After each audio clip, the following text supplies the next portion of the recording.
Welcome to Meet, Act, and Part, a Masonic podcast hosted by Midnight Freemasons Greg Knott, Darin Larners, Todd Creason, and Bill Hostler. The views, opinions and experiences that are expressed by the hosts or guests as individual Freemasons do not reflect the official position of any Grand Lodge, appendant body, or Masonic authority to which the hosts or guests belong. And now on with the show.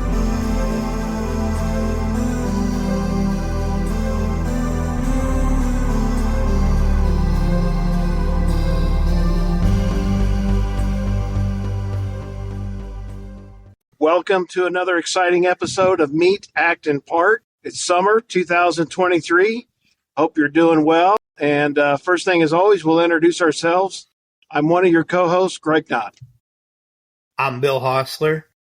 And I'm Darin Larners. And I'm going to let Darin lead tonight. We've got some special guests that he recently met. And so, Darin, I'm going to let you introduce them and go from there. All right. I'm going to introduce Worshipful Brother Jon Hinthorne, and Toby, I forget your last name, so I apologize. You're going to have to introduce yourself. Hi, Toby Reed. Hi, Toby. Again, wonderful to see you, both of you brothers. So I met Jon and Toby on my honeymoon. My wife and I were in Salem, Massachusetts, and I just happened to be taking pictures of the Masonic building, and out step two very well-dressed gentlemen, and I knew them immedately that they had to be Masons, especially due to the cigar that Toby was smoking. So he's still working on it. Huh? Jon told me briefly about a wonderful project, I guess is the best way or program to describe it, called the Projectdelta, and it's named after his mother lodge, which is Delta Lodge. And what's the number, Jon? I'm sorry. In Massachusetts, we do not have...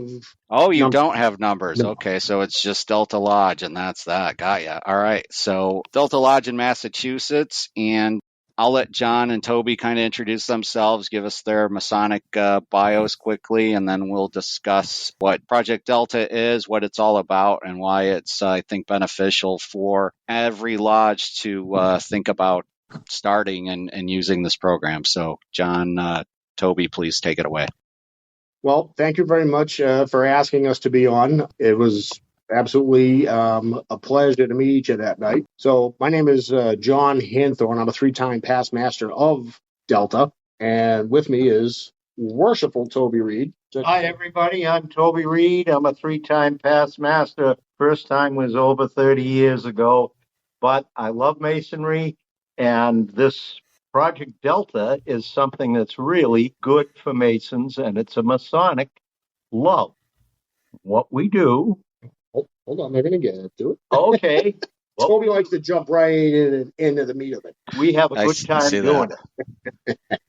So that's us. All right. So I guess why don't you tell us a little bit about how Projectdelta got started, and then we'll go from there. Sure. So one thing that Delta is trying to do is get back out into the town, into the community, as happens all too often. Lodges kind of drift away from it. So I have a 14-year-old special needs son who's, he's 14 now, but a few years ago, he had this infatuation with the claw machine that you see at, Walmart, Target, the supermarket, whatever. And after hundreds and hundreds of hard-earned dollars, he became quite the little master of it. And I found us with... quite honestly, an overbearing amount of stuffed animals that we didn't know what to do with. So in speaking with my wife, we decided, okay, well, we're going to drop them off to the local police department and see if they want any of them. And they were ever so excited to get them. And one of the officers that we knew had said, you know what, we're going to take them, we're going to put them in each of the patrol cars. Because as it turns out, a lot of the officers, fire departments, EMS, and even hospitals, as I found out, purchased these things with their own money. And that's when the light bulb went off. And I looked at my wife and I said, Jesus, we got 22,000 members in this, state alone. I'm sure we could do something with it. So I designed, the logo, and I sat on it for a few months waiting till I get out of the East so I could have some time.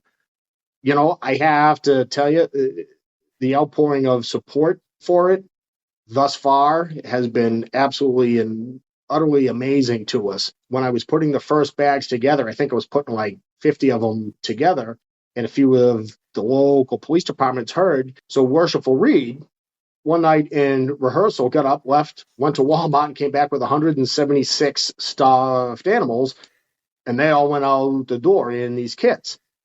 And today, now we launched it January 24th here at Delta. Now, I chose the name Delta because Delta in and of itself means change. And that's what we're trying to do. We're trying to change unfortunate situations for these kids. And to date, as of January 24th of this year, as of today, I've given out 278.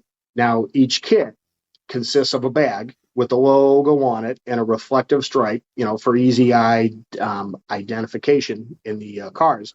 And each kit has, on average, 5 to 6 stuffed bears, unicorns, whatever it is that we're able to get. We've actually got it now to be able to go down to a specific bear. Just the outpouring of donations that we get, whether it's financial or it's actual bears or bags that people will send, has just been staggering to us. And it's something that we're grateful for. And unfortunately, there's a need for it, and we hope that the project takes off, but we just hope there's never a need for it. I did a little bit of a deep dive when I did the initial rollout, and if you'll indulge me just a quick minute. In 2020, 139,000 kids were involved in motor vehicle accidents. So that's an average of 380 kids a day. Now, those kids are defined as 14 years old and below. And that information came from the NHTSA. One that's a little more of a tug on the heartstrings is 1 out of 15 kids are exposed to domestic violence, while 90% witness it firsthand. In Massachusetts alone, last year, over 20,000 calls were made to mass law enforcement agencies. So by my math, that equates to about 1,200 to 1,300 kids that were involved in those calls.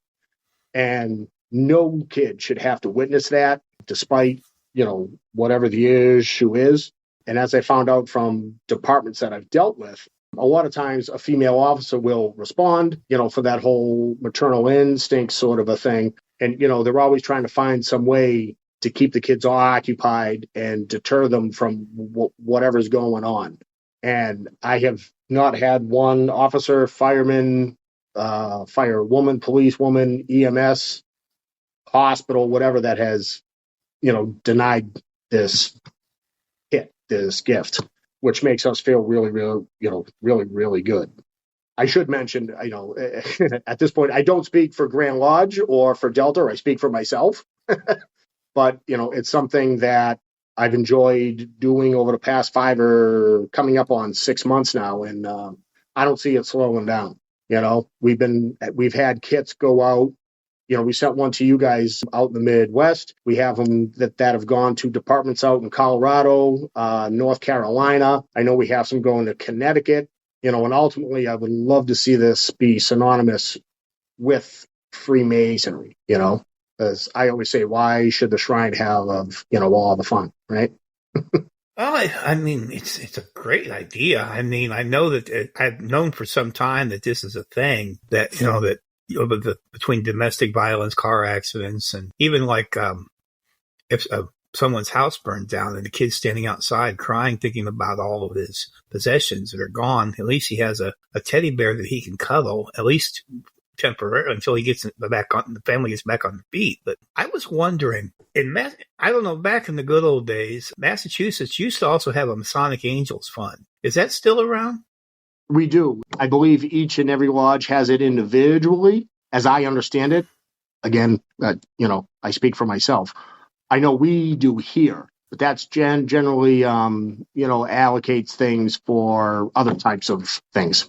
And I just noticed that Massachusetts Masons tend to have a lot of interesting ideas to help, the public, and not only themselves. Also, there was a brother I got contacted on my blog about a year ago, where he was a Shriner, I think at Aleppo, and that one of their motorcycle riders was involved in a terrible car accident. And all this guy wanted to do, I mean, he's laid up for like almost a year or two. And all this guy wanted was brethren from all over the United States and the world to send lapel pins to this brother. And so they were going to mount it up there and let him know that Masons around the world are thinking of them. And so, I mean, you guys have got a great tradition for this, and I hope it really does continue on and grow even more, as I know a lot of departments would probably love to have something like this. Yeah, I mean, as we're finding each department, it's not so much the department that's involved as it is the specific officers or, again, firefighters or EMS, so.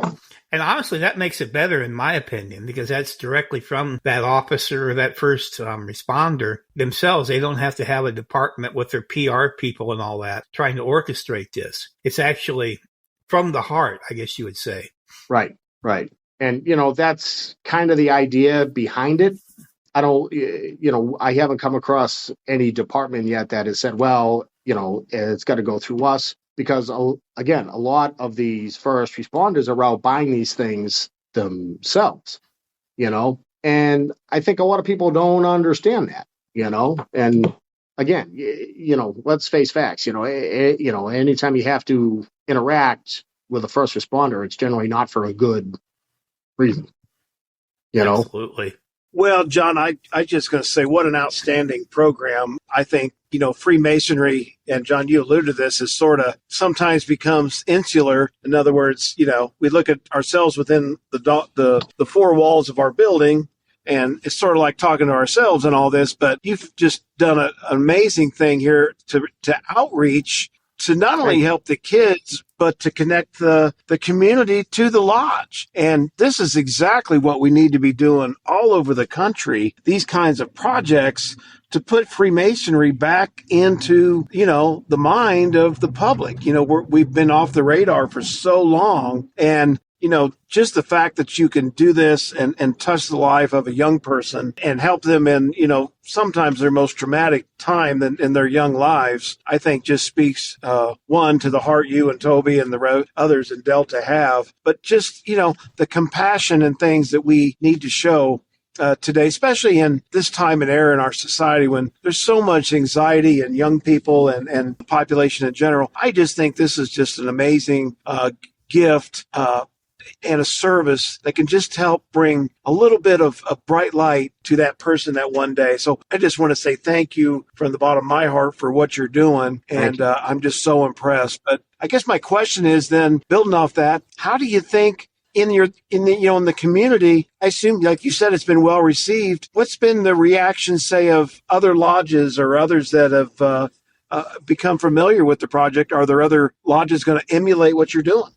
Absolutely. And on that note, Worshipful Reed is tugging at my sleeve. I believe he would like to add to that, if I may. He's kind of the guy that goes around to other lodges and kind of pokes the bear, so to speak. So if you guys don't mind, I'd like to have Toby answer that. No, absolutely. Hi, brethren. I go around to different lodges, and I bring a kit. We make it consists of a backpack that can be used in an emergency if a child needs something to stash their goodies in to go off to another environment.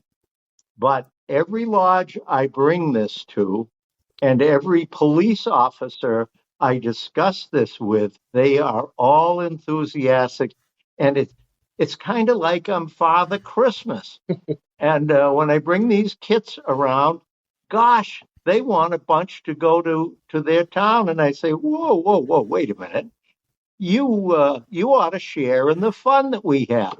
We sit around like a sewing circle. We'll get a bunch of bears from a wholesaler, and we clip off all the unnecessary tags on them, check them for button eyes, which can be bitten off by children. So we watch that, make sure that the toy is safe for them. And It takes us a while, but one guy will be doing the bags. Jon has a hot press that he puts the decals onto the backpack, and we'll get a stack of bags and a stack of this kind of bear and that kind of bear. And sometimes we usually do is put in a gigantic bear. The other ones are about 8-inch or less bears. We don't want things that are 22 inches high or the size of a child. We want a small bear or stuffed animal, if you will, that the child can actually hold, and we tell them to name their own bear. Now, the one on the logo, his name is Boots Bear. Boots the bear. And the kids are free to have their own little friend at the time that they need one. But all the officers, these crusty, hardened, I won't say embittered, but I will say well-seasoned guys that are used to handling people who are not quite so nice. And even as gruff and rough and tumble as they are, their hearts just break when they see this kit that they can hand out to little ones who need it. Yeah. All of the lodges, the guys love this project. And I say, all you have to do, get on to Amazon. Now, I'm a tightwad, not like the rest of you Masons that are so gentle, but I go and look around, where is there a sale? And I'll go down to a Walmart and talk to the manager, and I'll say, gee, at the end of the Valentine season, at the end of the Easter season, at the end of Christmas, if you've got any of these things left over, what kind of a deal can we make? I'll buy them. I explain what I'm doing, and they are most enthusiastic. So you get a bunch of bears. We provide, if we have to, we can provide the bags that the bears go into. Yeah, so what we've been doing with a lot of these lodges, we just provide the bag with the logo on it, and they get their own stuff to fill. Now, to Toby's point, we do get a lot of like the bigger bears, and if we hear of a child in the community that's maybe ill, we'll take one of the bigger bears, put it in a bag, and we'll send it along, to the house for the boy, girl, whatever.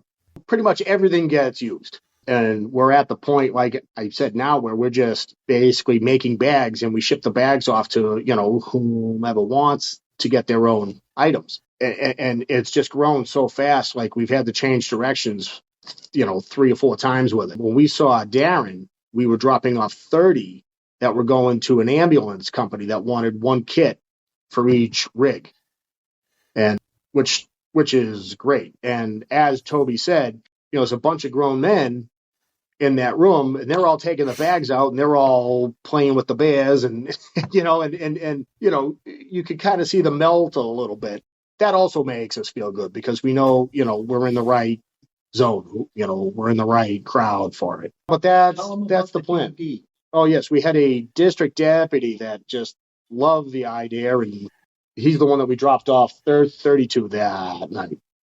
So, there's a lot of orders. I think right now in Massachusetts, I would have to get onto my computer, which, as we learned from me trying to log on to this thing, isn't cooperating. But I think they're in something like 37 or 38 departments in Massachusetts now, which is pretty good. That encompasses about 10% of the towns in Mass. I think there's 360, give or take. So it's just off to a great, great start, and super happy to have it go the way that it, has. We named the bear Boots Bear. That's on the bag because my nickname for my son when he was born is Boots.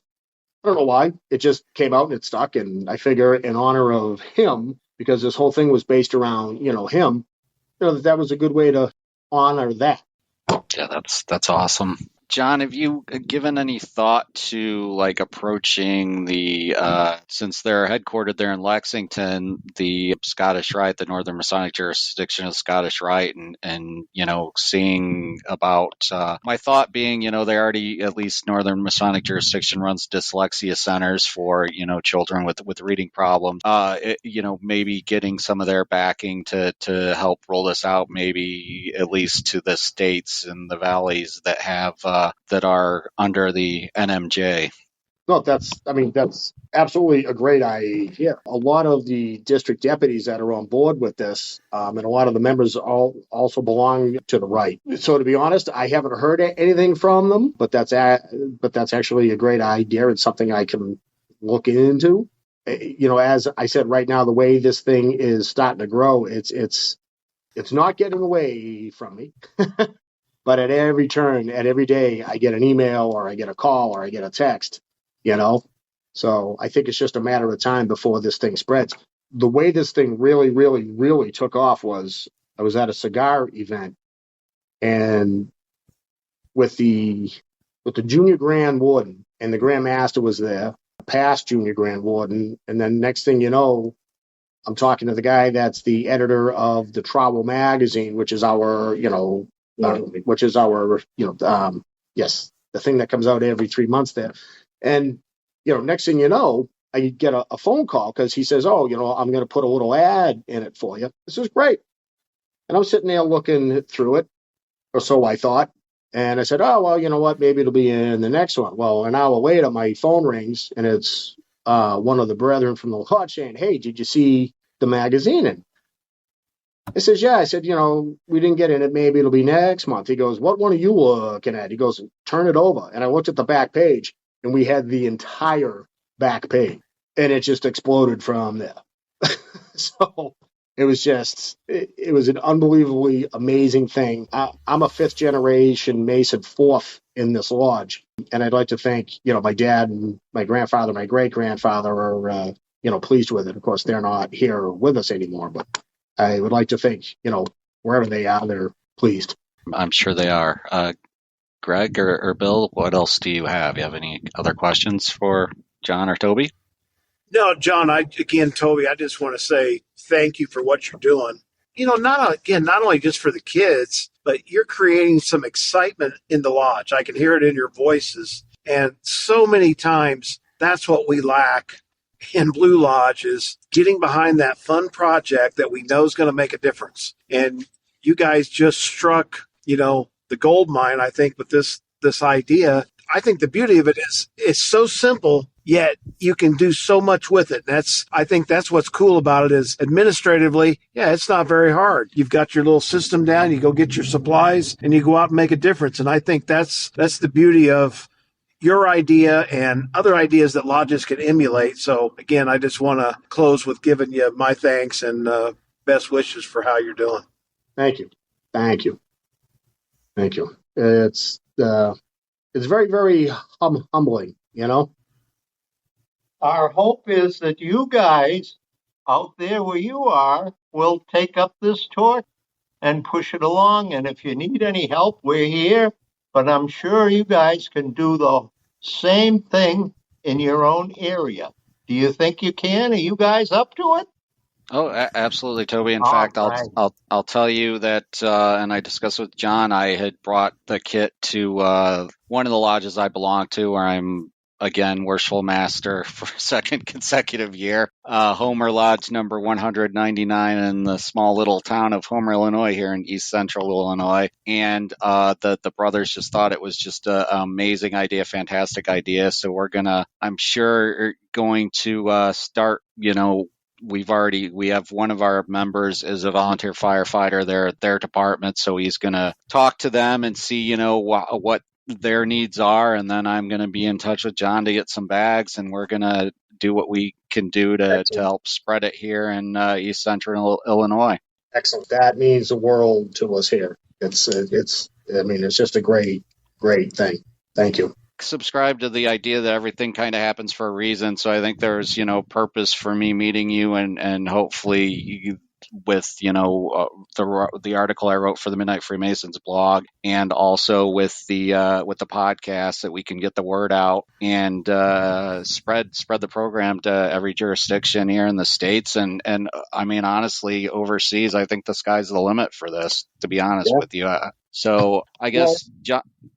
Oh, go ahead, John. sorry, I do know, there were other, I can't say organizations or groups, but there were other factors, I guess, that were out doing this and providing them, but I just don't think that they had the legs to make it work.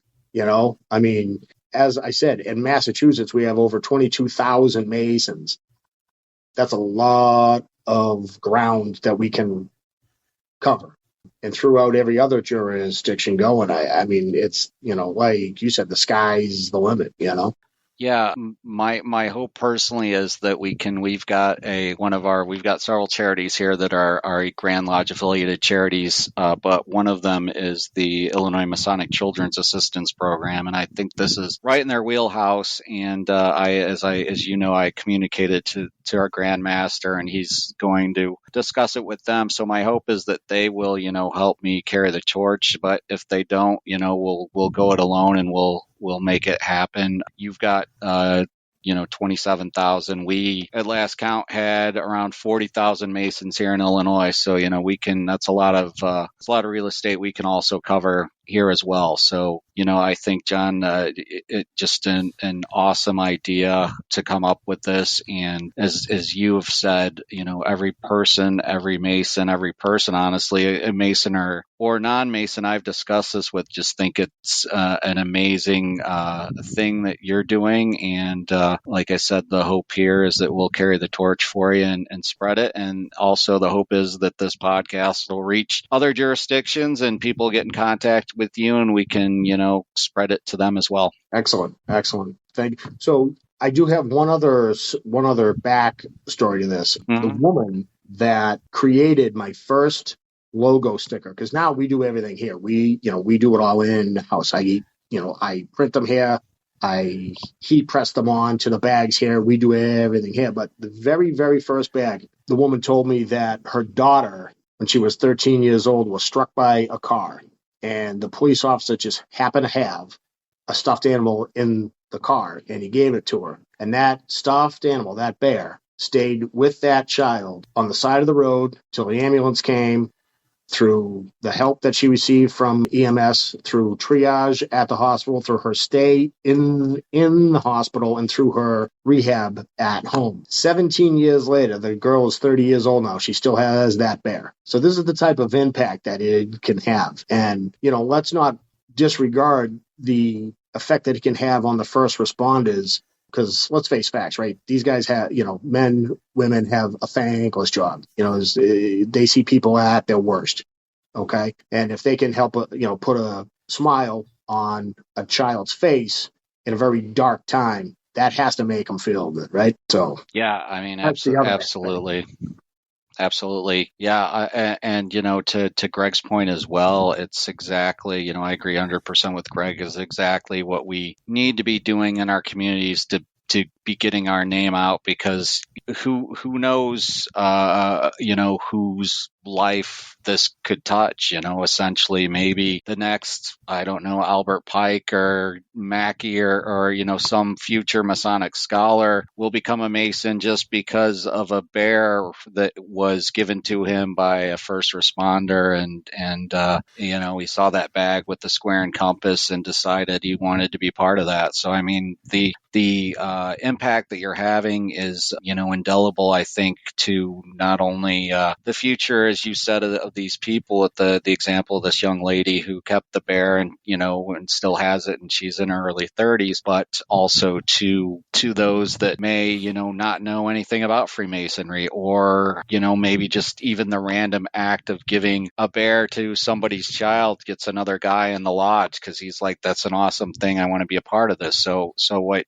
just the I don't like to use the word advertising, but the guerrilla marketing, I guess we could call it, that you're doing, I think is going to have an impact down the line, and I think that's another obviously additional benefit, not to take away from the comfort that these are going to provide a child that's traumatized, but that it'll also, again, it's doing what we preach, which is brotherly love. And I think a lot of brothers think that our brotherly love should only extend to other Masons. And in fact, at least here in Illinois, our ritual pretty much makes it clear that brotherly love should be to everyone, that we should live kind of the golden rule. So I just, like I said, John, I think you and Toby and the other brothers there are doing just great work, and I'm just feel really blessed to get to know both of you and get to meet both of you and get to be part of this. So I thank you for what you're doing. Well, thank you, and thank you. It was great to meet you guys, and I appreciate the opportunity for all this. And you never know, we may come out and just drop in. I have family out there, and you're more than welcome, John. You let me know, and even if we're not meeting, we'll get you a degree or meeting, and we'll hook up. So I'd be more than that would be awesome to be able to sit and lodge with you or sit through in a degree with you and get to know you better. So Can you motivate your brethren out there to do something similar to what we're doing? Well, that's that's what I am doing that, Toby. We're gonna do that here, and I'm gonna try to find somebody exactly like you to do some of the heavy lifting and pay. Well, I figure that's they probably broke the mold, but as I said, somebody hopefully like him that can pound the pavement and get things done. So I think it's awesome what you guys are doing, and I can't express my personal gratitude for what I think it's the impact that I know that it's already having and the impact that's to come. So Greg or Bill, do you have any final thoughts before we close up here? No, again, just appreciate you guys being on. And hope to see you sometime in Illinois, or Darin sure. and I may venture back out to Massachusetts sometimes. It's always open. Am I able to put the email out there in case anybody would like to reach out with? Yeah, absolutely. I'm gonna put your contact info in our show notes, but you go ahead and give it right now, and that way they'll have it multiple ways. Awesome. Thank you so much. It's Projectdelta, one word, at deltalodgeafam.org. And that goes right to me. So there you go. If you're interested in getting involved with doing Projectdelta and helping bring it to your lodge and or jurisdiction, please email John, and he will get you started. And who knows, maybe Toby will show up at your lodge with some bears. You never know. You never know, it seems. So he'll be the guy with the hat and the stogie. Yeah, that he's the same stogie that he was smoking when I met him, I'm sure. But. Yeah, I think he's been smoking that one for 32 years now. We have a saying here in Boston from the 50s, and the saying is wicked pissa. And it has nothing to do with going to the bathroom. It's just something that's really excellent.